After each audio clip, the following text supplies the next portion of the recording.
Hey guys, this is Cruising Caique here with Kumquat, just saying hi. Today we're going to be talking about where we keep the birds when we're stationary and also when we travel. So behind us you can see their cages and where they normally live when we're stationary. Her Majesty and Lemon share one breeder cage that's been separated, and Kumquat has his own cage back here. We found that this being a Class C, the bed up here just worked really well to be able to keep them, and then they get to just see us as we're out here in the living area, and behind you is the kitchen. So yeah. Yeah, so like Michael said, we keep them in their cages up here so they can just have a whole view of the RV going back.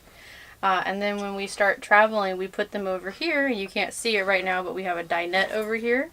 And we put their cages over here because we travel for around 5 hours, sometimes even more.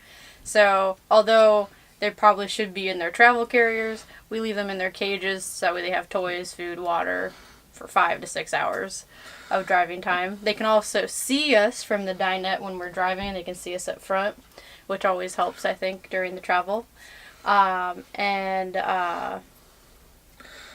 I know that you sometimes see people who have their birds out when they're driving, but that really probably shouldn't happen. You don't want your bird to be between you and the airbag if, heaven forbid, we get in an accident. So that's why we keep our birds in their cages for the 5 to 6 hours. There's just no reason for them to be out in a car ride. Even if they act scared while they're in their cage, you should probably just leave them in their cage. So we're going to show you guys what it looks like when we have them over here in the dinette area. Hey, so this is where we have the cages as we're traveling. We're actually pretty lucky that it worked out that both cages, when we have them in the dinette, kind of force and wedge their way in there so that the seat cushions press both of the cages against the table, and they're really securely held in there. As you can see, it's kind of difficult to be able to actually move the cages. This keeps at least the cages secure. Can't really do much about the birds in the cages, but yeah, this is where we have them as we're traveling. And this way they can see us, and they can always know that we're right there at the front of the RV.